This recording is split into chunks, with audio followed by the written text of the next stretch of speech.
अकेली। मन्नू भंडारी, जन्म सन 1931। मन्नू भंडारी का जन्म मध्य प्रदेश के भागपुर नामक गांव में हुआ था। मन्नू भंडारी के व्यक्तित्व के विकास में उनके पिता का बहुत बड़ा योगदान रहा है। मन्नू भंडारी ने कहानी, उपन्यास एवं नाटक विधा को अपनाया है।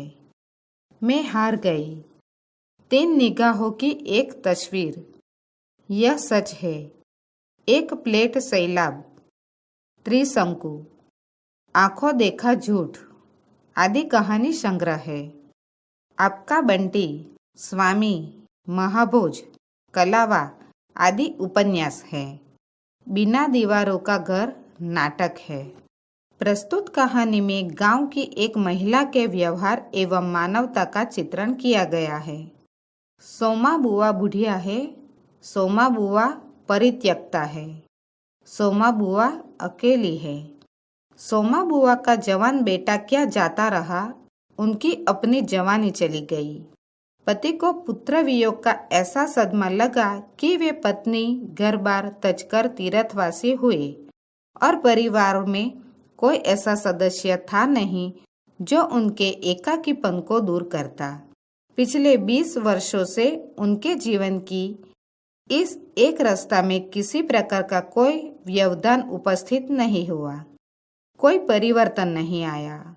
यो हर साल 1 महीने के लिए उनके पति उनके पास आकर रहते थे, पर कभी उन्होंने पति की प्रतीक्षा नहीं की, उनकी राह में आंखें नहीं बिछाई।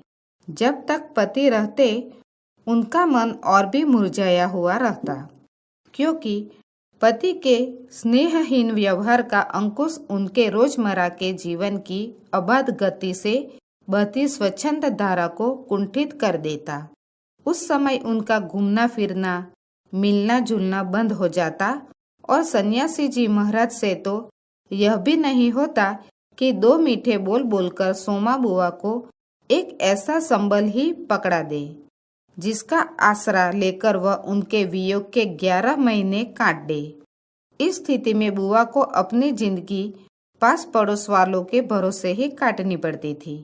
किसी के घर मुंडन हो, छठी हो, जनेऊ हो, शादी हो या गमी, बुआ पहुंच जाती और फिर छाती फाड़ कर काम करती, मानो वे दूसरे के घर में नहीं अपने ही घर में काम कर रही हो। आजकल सोमा बुआ के पति आए हुए हैं और अभी अभी कहा सुनी हो चुकी है। बुआ आंगन में बैठी धूप खा रही है, पास रखी कटोरी से तेल लेकर हाथों में मल रही है और बड़बड़ा रही है। इस 1 महीने में अन्य अवयवों के शिथिल हो जाने के कारण उनकी जीभ ही सबसे अधिक सजीव और सक्रिय हो उठती है। तभी हाथ में एक फटी साड़ी और पापड़ लेकर ऊपर से राधा भाभी उतरी। क्या हो गया बुआ, क्यों बड़बड़ा रही हो? फिर सन्यासी जी महाराज ने कुछ कह दिया क्या? अरे मैं कहीं चली जाऊं सो ही इन्हें नहीं सुहाता। कल चौके वाले किशोरी लाल के बेटे का मुंडन था, सारी बिरादरी का न्योता था। मैं तो जानती थी कि ये पैसे का ही गरूर है जो मुंडन पर भी सारी बिरादरी को न्योता है, पर काम उन नई नवेली बहुओं से संभलेगा नहीं, सो जल्दी ही चली गई। हुआ भी वही, और सरक कर बुआ ने राधा के हाथ से पापड़ लेकर सुखाने शुरू कर दिए। एक काम गत से नहीं हो रहा था। अब घर में कोई बड़ा बूढ़ा हो तो बतावे, या कभी किया हो तो जाने। गीत वाली औरतें मुंडन पर बन्ना बन्नी गा रही थी। मेरा तो हंसते हंसते पेट फूल गया और उसकी याद से ही कुछ देर पहले का दुख और आक्रोश धुल गया। अपने सहज स्वाभाविक रूप में वे कहने लगी, भट्ठी पर देखो तो अजब तमाशा, समोसे कच्चे ही उतार दिए और इतने बना दिए कि 2 बार खिला दो, और गुलाब जामुन इतने कम कि एक पंगत में भी पूरे न पड़े। उसी समय खोवा मंगाकर नए गुलाब जामुन बनाए। दोनों बहुए और किशोरी लाल तो बेचारे इतना जस मान रहे थे कि क्या बताऊं। कहने लगे, अम्मा तुम न होती तो आज भड़ उड़ जाती। अम्मा तुमने लाज रख ली। मैंने तो कह दिया कि अरे अपने ही काम नहीं आएंगे तो कोई बाहर से तो आवेगा नहीं। ये तो आजकल इनका रोटी पानी का काम रहता है, नहीं तो मैं तो सवेरे से ही चली जाती। तो सन्यासी महाराज क्यों बिगड़ पड़े? उन्हें तुम्हारा आना जाना अच्छा नहीं लगता बुआ? यूँ तो मैं कहीं आऊँ जाऊँ सो ही इन्हें नहीं सुहाता। और फिर कल किशोरी के यहाँ से बुलावा नहीं आया। अरे मैं तो कहूँ कि घर वालों का कैसा बुलावा? वे लोग तो मुझे अपनी माँ से कम नहीं समझते। नहीं तो कौन भलायो भट्टी और भंडार घर सौंप दे। पर उन्हें अब कौन समझावे। कहने लगे, तू जबरदस्ती दूसरों के घर में टांग अड़ाती फिरती है। और एकाएक उन्हें उस क्रोध भरी वाणी और कटु वचनों का स्मरण हो आया, जिनकी बौछार कुछ देर पहले ही उन पर होकर चुकी थी। याद आते ही फिर उनके आंसू बह चली। अरे रोते क्या हो बुआ? कहना सुनना तो चलता ही रहता है। सन्यासी जी महाराज 1 महीने को आकर रहते हैं, सुन लिया करो और क्या। सुनने को तो सुनती ही हूँ, पर मन तो दुखता ही है कि 1 महीने को आते हैं तो भी कभी मीठे बोल नहीं बोलते। मेरा आना जाना इन्हें सुहाता नहीं। सो तू ही बता राधा, ये तो साल में 11 महीने हरिद्वार रहते हैं। इन्हें तो नाते रिश्ते वालों से कुछ लेना देना नहीं, पर मुझे तो सबसे निभाना पड़ता है। मैं भी सबसे तोड़ ताड़ कर बैठ जाऊं तो कैसे चले। मैं तो इनसे कहती हूँ कि जब पल्ला पकड़ा है तो अंत समय में भी साथ ही रखो। सो तो इनसे होता नहीं। सारा धर्म कर्म ये ही लूटेंगे, सारा जस ये ही बटोरेंगे, और मैं अकेली पड़ी पड़ी यहाँ इनके नाम को रोया करूं। उस पर से कहीं आऊं जाऊं वह भी इनसे बर्दाश्त नहीं होता। और बुआ फूट फूट कर रो पड़ी। राधा ने आश्वासन देते हुए कहा, रोओ नहीं बुआ। अरे वे तो इसलिए नाराज हुए कि बिना बुलाए तुम चली गई। बेचारे इतने हंगामे में बुलाना भूल गए तो मैं भी मान करके बैठ जाती। फिर घर वालों का कैसा बुलाना। मैं तो अपनेपन की बात जानती हूँ। कोई प्रेम नहीं रखे तो 10 बुलावे पर नहीं जाऊं, और प्रेम रखे तो बिना बुलाए भी सिर के बल जाऊं। मेरा अपना हरखू होता और उसके घर काम होता तो क्या मैं बुलावे के भरोसे बैठी रहती। मेरे लिए जैसा हरखू वैसा किशोरी लाल। आज हरखू नहीं है, इसी से दूसरों को देख देख कर मन भरमाती रहती हूँ। और वे हिचकियाँ लेने लगी। पापड़ों को फैलाकर स्वर को भरसक कोमल बनाकर राधा ने कहा, तुम भी बुआ बात को कहाँ से कहाँ ले गई। अब चुप भी हो। अच्छा देखो, तुम्हारे लिए एक पापड़ भूनकर लाती हूँ, खाकर बताना कैसा है। और वह पापड़ लेकर ऊपर चढ़ गई। कोई सप्ताह भर बाद बुआ बड़े प्रसन्न मन से आई और सन्यासी जी से बोली, सुनते हो, देवर जी के ससुराल वालों की किसी लड़की का संबंध भागीरथ जी के यहाँ हुआ है। वे सब लोग यहीं आकर ब्याह कर रहे हैं। देवर जी के बाद तो उन लोगों से कोई संबंध ही नहीं रहा। फिर भी है तो समधी ही। वे तो तुमको भी बुलाए बिना नहीं मानेंगे। समधी को आखिर कैसे छोड़ सकते हैं। और बुआ पुलकित होकर हंस पड़ी। सन्यासी जी की मौन उपेक्षा से उनके मन को ठेस तो पहुंची, फिर भी वे प्रसन्न थी। इधर उधर जाकर वे इस विवाह की प्रगति की खबरें लाती। आखिर एक दिन वे यह भी सुन आई कि उनके समधी यहाँ आ गए। जोर शोर से तैयारियां हो रही है। सारी बिरादरी को दावत दी जाएगी। खूब रौनक होने वाली है। दोनों ही पैसे वाले ठहरे। क्या जाने हमारे घर तो बुलावा आएगा या नहीं। देवर जी को मरे 25 बरस हो गए। उसके बाद से तो कोई संबंध ही नहीं रखा। रखे भी कौन? यह काम तो मर्दों का होता है। मैं तो मर्द वाली होकर भी बेमर्द की हूँ। और एक ठंडी सांस उनके दिल से निकल गई। अरे वाह बुआ, तुम्हारा नाम कैसे नहीं हो सकता? तुम तो समधिन ठहरे। देवर चाहे न रहे, पर कोई रिश्ता थोड़े ही टूट जाता है। दाल पीसती हुई घर की बड़ी बहू बोली। है बुआ, नाम है। मैं तो सारी लिस्ट देखकर आई हूँ। विधवा ननंद बोली। बैठे ही बैठे 2 कदम आगे सरक कर बुआ ने बड़े उत्साह से पूछा, तू अपनी आंखों से देखकर आई है नाम? नाम तो होना ही चाहिए, पर मैंने सोचा कि क्या जाने आजकल के फैशन में पुराने समधियों को बुलाना हो न हो। और बुआ बिना 2 पल भी रुके वहां से चल पड़ी। अपने घर जाकर सीधे राधा भाभी के कमरे में चढ़ी। क्यों रे राधा, तू तो जानती है कि नए फैशन में लड़की की शादी में क्या दिया जावे है। समधियों का मामला ठहरा, सो भी पैसे वाले। खाली हाथ जाऊंगी तो अच्छा नहीं लगेगा। मैं तो पुराने जमाने की ठहरी।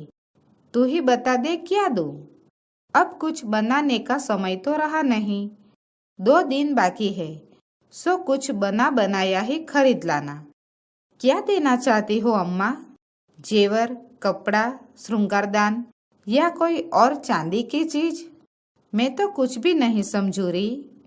जो कुछ पास है तुझे लाकर दे देती हूँ। जो तू ठीक समझे ले आना। बस बढ़ नहीं उड़नी चाहिए। अच्छा देखूं पहले कि रुपये कितने हैं। और वे डगमगाते कदमों से नीचे आई। 2-3 कपड़ों की गठरियां हटाकर एक छोटा सा बक्सा निकाला। उसका ताला खोला। इधर उधर करके एक छोटी सी डिबिया निकाली। बड़े जन्नत से उसे खोला। उसमें 7 रुपये की कुछ रेजगारी पड़ी थी और एक अंगूठी। बुआ का अनुमान था कि रुपये कुछ ज्यादा होंगे, पर जब 7 ही रुपये निकले तो सोच में पड़ गई। रईस समधियों के घर में इतने से रुपयों से बिंदी भी नहीं लगेगी। उनकी नजर अंगूठी पर गई। यह उनके मृत पुत्र की एकमात्र निशानी उनके पास रह गई थी। बड़े बड़े आर्थिक संकटों के समय भी वे उस अंगूठी का मोह नहीं छोड़ सकी थी। आज भी एक बार उसे उठाते समय उनका दिल धड़क गया। फिर भी उन्होंने 5 रुपये और एक अंगूठी आंचल में बांध ली। बक्स को बंद किया और फिर ऊपर को चली। पर इस बार उनके मन का उत्साह कुछ ठंडा पड़ गया था और पैरों की गति शिथिल। राधा के पास जाकर बोली, रुपये तो नहीं निकले बहू, आए भी कहाँ से? मेरे कौन कमाने वाला बैठा है? उस कोठरी का किराया आता है, उसमें 2 समय की रोटी निकल जाती है जैसे तैसे। और वे रो पड़ी। राधा ने कहा, क्या करूं बुआ, आजकल मेरा भी हाथ तंग है, नहीं तो मैं कह दे देती। अरे पर तुम देने के चक्कर में पड़ी ही क्यों हो? आजकल तो देने लेने का रिवाज ही उठ गया है। नहीं रे राधा, समधियों का मामला ठहरा। 25 बरस हो तो भी वे नहीं भूले और मैं खाली हाथ जाऊं? नहीं नहीं, इससे तो न जाऊं सो ही अच्छा। तो जाओ ही मत, चलो छुट्टी हुई। इतने लोगों में किसे पता लगेगा कि आई या नहीं? राधा ने सारी समस्या का सीधा सा हल बताते हुए कहा। बड़ा बुरा मानेंगे, सारे शहर के लोग जावेंगे और मैं समधिन होकर नहीं जाऊंगी तो यही समझेंगे कि देवर जी मरे तो संबंध भी तोड़ लिया। नहीं नहीं, तू यह अंगूठी बेच ही दे। और उन्होंने आंचल के गांठ खोलकर एक पुराने जमाने की अंगूठी राधा के हाथ पर रख दी। फिर बड़ी मिन्नत के स्वर में बोली, तू तो बाजार जाती है राधा, इसे बेच देना और जो कुछ ठीक समझे खरीद लेना, बस शोभा रह जावे, इतना ख्याल रखना। गली में बुआ ने चूड़ी वाले की आवाज सुनी तो एकाएक ही उनकी नजर अपने हाथ की भद्दी मटमैली चूड़ियों पर जाकर टिक गई। कल समधियों के यहाँ जाना है, जेवर नहीं है तो कम से कम कांच की चूड़ी तो अच्छी पहन ले। पर एक अव्यक्त लाज ने उनके कदमों को रोक दिया। कोई देख लेगा तो।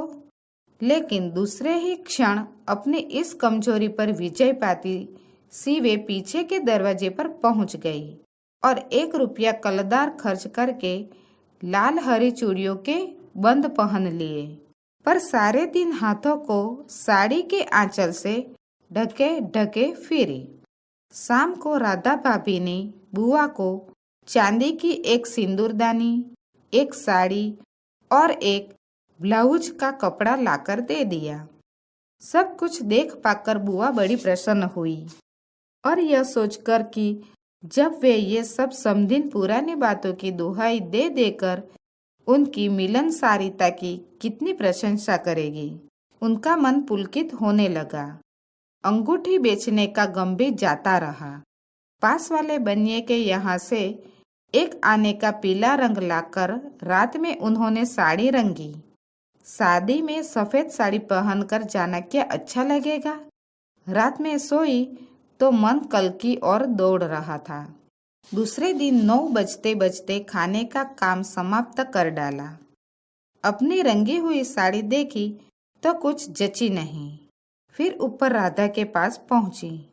क्यों राधा, तू तो रंगी साड़ी पहनती है तो बड़ी आब रहती है, चमक रहती है। इसमें तो चमक आई ही नहीं। तुमने कलफ जो नहीं लगाया अम्मा, थोड़ा सा मांड दे देती तो अच्छा रहता। अभी दे लो, ठीक हो जाएगा। बुलावा कब का है? अरे नए फैशन वालों की मत पूछो, एन मौकों पर बुलावा आता है। 5 बजे का मुहूर्त है, दिन में कभी भी आ जाएगा। राधा भाभी मन ही मन मुस्कुरा उठी। बुआ ने साड़ी में मांड लगाकर सुखा दिया। फिर एक नई थाली निकाली। अपनी जवानी के दिनों में बुना हुआ क्रोशिया का एक छोटा सा मेज पोस निकाला। थाली में साड़ी, सिंदूरदानी, एक नारियल और थोड़े से बतासे सजाए। फिर जाकर राधा को दिखाया। सन्यासी महाराज सवेरे से इस आयोजन को देख रहे थे। उन्होंने कल से लेकर आज तक कोई 25 बार चेतावनी दे दी थी कि यदि कोई बुलाने न आए तो चली मत जाना, नहीं तो ठीक नहीं होगा। हर बार बुआ ने बड़े ही विश्वास के साथ कहा, मुझे क्या बावली ही समझ रखा है जो बिना बुलाए चली जाऊंगी। अरे वह पड़ोस वालों की नंदा अपनी आंखों से बुलावे की लिस्ट में नाम देखकर आई है और बुलावेंगे क्यों नहीं। शहर वालों को बुलावेंगे और समधियों को नहीं बुलावेंगे क्या? 3 बजे के करीब बुआ को अनमने भाव से छत पर इधर उधर घूमते देख राधी भाभी ने आवाज लगाई, गई नहीं बुआ? एकाएक चौंकते हुए बुआ ने पूछा, कितने बज गए राधा? क्या कहा? 3? सर्दी में तो दिन का पता ही नहीं लगता है। बजे 3 ही है और धूप सारी छत पर से ऐसे सिमट गई मानो शाम हो गई हो। फिर एकाएक जैसे ख्याल आया कि वह तो भाभी के प्रश्न का उत्तर नहीं हुआ, तो जरा ठंडे स्वर में बोली, मुहूर्त तो 5 बजे का है। जाऊंगी तो 4 तक जाऊंगी, अभी तो 3 ही बजे हैं। बड़ी सावधानी से उन्होंने स्वर में लापरवाही का पुट दिया। बुआ छत पर से गली में नजर फैलाए खड़ी थी। उनके पीछे ही रस्सी पर धोती फैली हुई थी जिसमें कलफ लगा था और अभ्रक छिड़का हुआ था। अभ्रक के बिखरे हुए कण रह रह कर धूप में चमक जाते थे। ठीक वैसे ही जैसे किसी को भी गले में घुसता देख बुआ का चेहरा चमक उठता था। 7 बजे के धुंधलके में राधा ने ऊपर से देखा तो छत की दीवार से सटी गली की ओर मुंह किए एक छाया मूर्ति दिखाई दी। उसका मन भर आया। बिना कुछ पूछे इतना ही कहा, बुआ, सर्दी में खड़ी खड़ी यहाँ क्या कर रही हो? आज खाना नहीं बनेगा क्या? 7 तो बज गए। जैसे एकाएक नींद में से जागते हुए बुआ ने पूछा, क्या कहा? 7 बज गए? फिर जैसे अपने से ही बोलते हुए पूछा, पर 7 कैसे बज सकते हैं? मुहूर्त तो 5 बजे का था। और फिर एकाएक ही सारी स्थिति को समझते हुए स्वर को भरसक संयत बनाकर बोली, अरे खाने का क्या है, अभी बना लूंगी। 2 जनों का तो खाना है, क्या खाना और क्या पकाना। फिर उन्होंने सूखी साड़ी को उतारा, नीचे जाकर अच्छी तरह उसकी तह की, धीरे धीरे हाथों से चूड़ियाँ खोली, थाली में सजाया हुआ सारा सामान उठाया और सारी चीजें बड़े जतन से अपने एकमात्र संदूक में रख दी और फिर बड़े ही बुझे हुए दिल से अंगीठी जलाने बैठी।